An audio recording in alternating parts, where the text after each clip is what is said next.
Hi, I'm Beth Cooper, and welcome to another Bluebird Chat, this time with Montana artist Aaron Schuerr.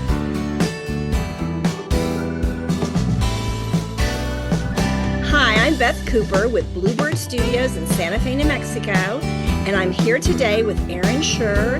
He is a master plein air painter from Montana. Hi, Aaron. Hello, how are you? I'm good. Well, we're just here today in Santa Fe.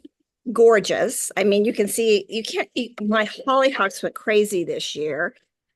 And Wow, it's perfect temperature, no wind. Let's just hope it's like that for your workshop. let's order that up. Yeah.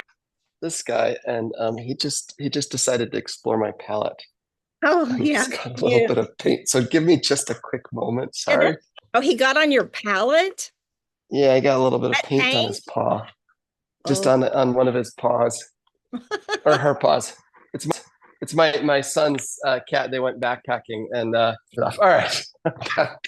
That is so funny. Little cat emergency. So your workshop goes September 25th for 4 days, and it's going to Mhm. be, I would guess, mostly plein air or all plein air. I think we're gonna focus on plein air.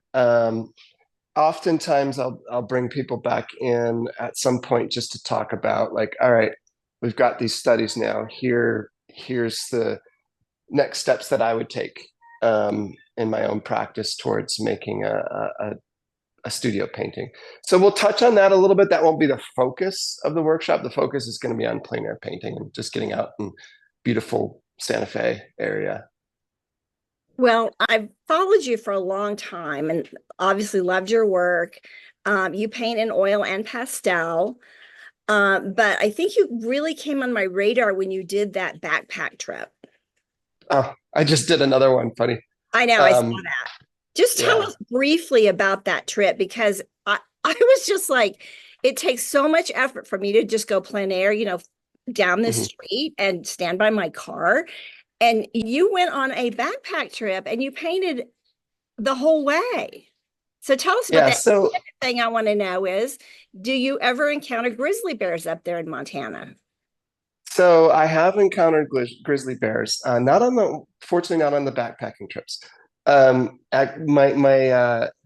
My most dangerous near miss was actually middle of the night. I was actually just sleeping out. I didn't have my tent set up, and I heard some noise next to me on my backpack was empty, just leaning up against a log right next to me, and I heard this kind of popping noise, and I woke up and went up onto my elbow, and there was a porcupine chewing on my pack, and its quills. They turn and they actually face the quills, and the quills were about like Oh, this wow. middle of the night. So that was probably my most dangerous encounter. Was nearly getting a face full of porcupine quills in the middle of the night. But no, I haven't had I haven't encountered grizzlies. I always keep bear spray with me at all times. I mean, it's always close and ready. Yeah, yeah, And I just make sure that I'm way more alert. yeah. But no, I've been doing a number of these trips. I've done a trip starting from the North Rim in the Grand Canyon and painted my way across to the South Rim. And then I've done two trips now. I just got back from a trip through into the Beartooth Mountains, and I just haul my stuff in there, and I just the solitude is really good. Having just a fully immersive. I've done up to 6 days. The one trip I think that you were maybe referring to, I painted my way across the Beartooth Mountains from the west to the east, and yeah, it's like I have to go into the mountains to really find myself. Yeah, Um, well, you're obviously in really good shape. The majority of my students are at least 60. I mean, yeah, I would say 75 to 80% and up to in the 80s, right? right. So I'm just wondering how strenuous this will be because one thing I try to keep it my students near a bathroom. You have no Yeah. idea how important that is. And No, that's um, so. I mean, I'll say that I've been teaching uh, a lot of plein air workshops for a number of years now, and I there's a balancing act. One, I'm not going to make people walk, you know, super far. I try to encourage them not to just set up right by their tailgate, to take a little walk around and find a good view. But you don't need to go way into the mountains to find something worthy to paint, right. because painting is just about finding good shapes, good contrast, good light, and there's plenty of that Hmm. without having to traipse off into the wilderness. And in terms of teaching, it's about getting the best out of the students and helping them kind of on this process of self-actualization. And so I'm really very aware of the energy level of the group, Okay. and the nice thing about this setup is that, say if we're out and it's just we've been in the sun all day, like, anywhere in the West, Santa Fe, being out in the sun all day can be exhausting. So I really gauge how the group is doing. And if I see that people are fatiguing, we'll just go back to the studio Yeah. and, we'll work indoors. So I want people to get through 4 days. I want them to challenge themselves, but there's a difference between challenging themselves and getting completely exhausted. Right. And that's just not productive. And Yeah. I'm about trying to bring out the best in the people that are there. Well, when I take groups plein air painting, I have my whole truck loaded. I carry 5 gallons of water, ice water. We bring one, I spoil my students. We bring lunches, Oh, whether I we're love it. at the ski basin or wherever. Yeah. I have some ladies that work for me and they'll bring lunches up. I have snacks, cookies, brownies all day. Soft, Mhm. especially when we're going out in the field, I'll have soft drinks and bubble water and things like that. Right. So I That's just great. and people do get tired, but that is a really good time of year here. I mean, Mhm. the weather should be just perfect temperature. And if it's 75 in Santa Fe, it's going to be 65 at the basin, right? That's perfect. And we just want to make sure that people know that we're not going to be going out into bear country, Mhm. hiking 5 miles. We will Right. maybe go up, there's plenty of material to paint around here. Yeah. Yeah. And just to I will bring along I have a PowerPoint presentation about some of these wilderness adventures, and I'm be fun to share that with the class, but I'm not going to make you um yeah, we're going to have fun Yeah, yeah. because you're going to produce the best work. You're going to get the most out of it. You're going to learn the most if you're having fun with it, and you're not feeling overly intimidated by I the should process. also, I do bring breakfast items out to, even if it's plein air, hard-boiled eggs, and yogurt and pastries and hot coffee. That comes out. I mean, we totally take care of everybody. And then one day we'll probably start a little bit earlier and then we'll break a little bit earlier and we'll go down and have a little bit of Santa Fe culture and go out somewhere for a nice group dinner. Does that sound like something that Yeah, you're interested in? yeah. No, well, I mean, one of the things I'm excited about is Santa Fe. It's such a great town, and I'd love to spend a little time hitting some of the galleries. One of the afternoons, getting inspired by some of the other artists that are there, and yeah, the food in Santa Fe is, oh my goodness. Yeah. I was there for the plein air convention a couple of years ago, and just loved it. Loved my time in the town. Yeah. So this is basically going to be a plein air, real plein air workshop. I mean, that's the Mhm. focus. We'll pick fabulous places to paint. Um, we'll have an icebreaker the night before, which will be on the 24th from 5 to Yay. 6. That way everybody comes over to the barn. They know how to get here. We'll have a schedule for Mhm. everybody. They'll get to meet you. They'll get to meet we have 3 horses. They'll meet our horses.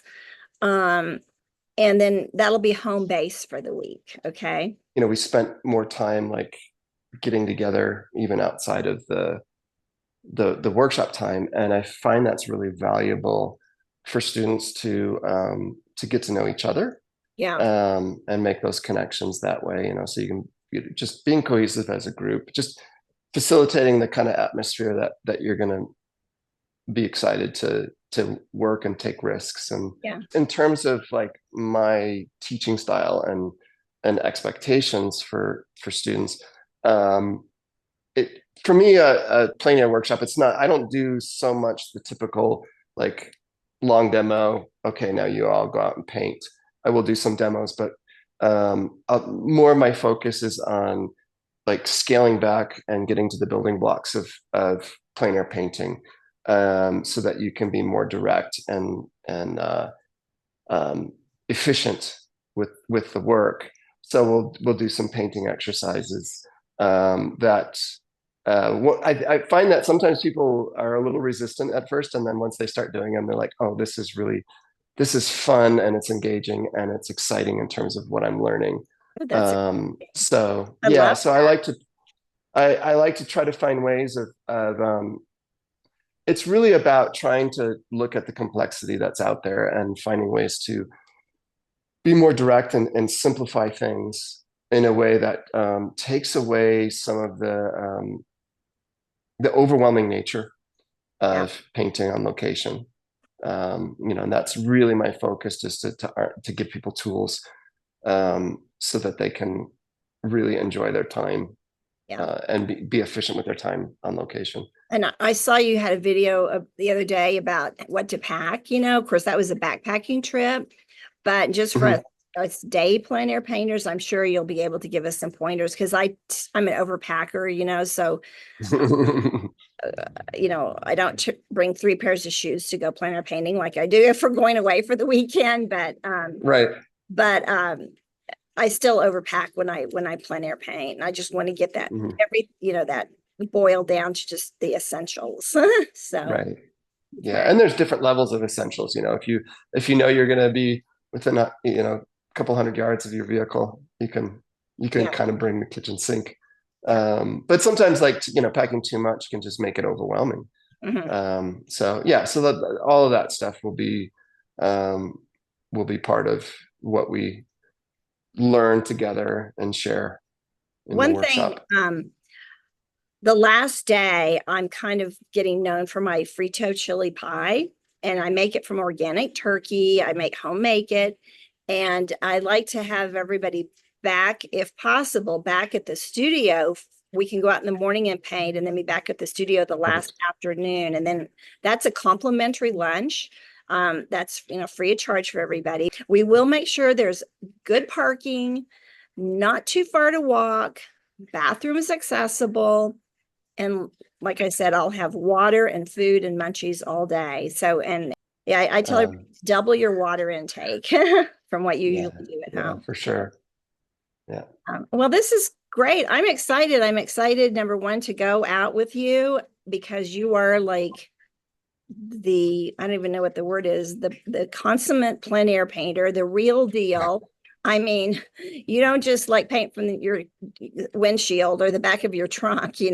So I think there's just a Mhm. lot to be said for that. And you go out and now you have piqued my attention on these exercises you're going to have everybody do, which I'm really excited about. And I don't know if we've discussed, you're accepting pastel, oil, and maybe acrylic. Yeah, if they would, yeah. And any of those mediums work great. Okay. I've even had watercolor students before. I just tell them I'm not gonna paint on your painting Oh, because yeah, yeah. really the focus of my teaching, one, pastel, especially with pastel and oil, they're complementary mediums. The approach is very, very similar. Mhm. So there's times when maybe I might be demoing an oil, and I'll talk to the pastel painters and say, okay, in pastel, here's maybe some slight differences in how you would approach this exercise.